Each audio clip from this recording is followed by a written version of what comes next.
Building Reliable Process Models. Part 2. BPMN 2.0.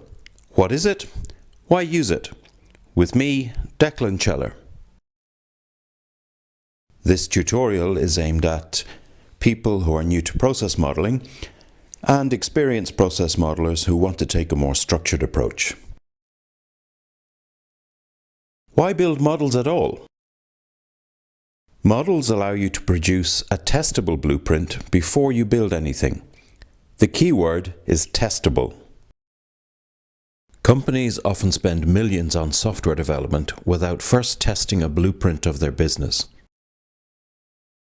Which is why millions are wasted on projects that deliver software that does not actually suit the business need. Testing the blueprint does not mean testing the software. Testing the blueprint ensures your software design is based on a solid business design. Our focus here is on process models, the how of business designs. What is BPMN? Assuming you're convinced of the need for modeling processes, let's take a look at what BPMN is and why you should be using it.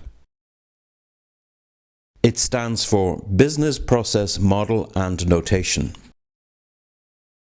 It's a drawing technique like flowcharting, but with real power because it's an expressive language with grammar and a broad vocabulary. It's an international standard managed by the Object Management Group.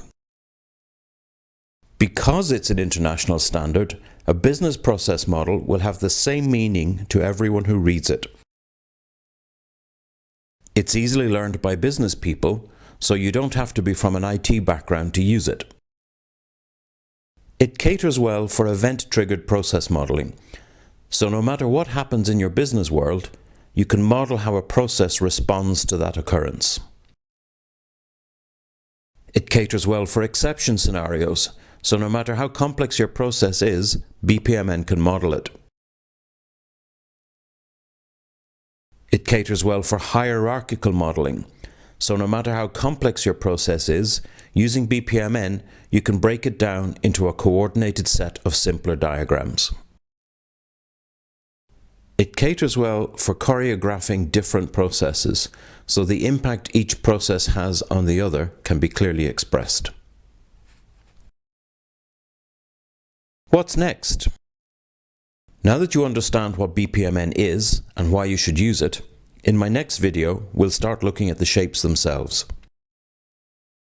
Watch out for my other tutorials on such topics as structured approach to building a process model, when to model decision logic instead of process logic, introduction to modeling business concepts.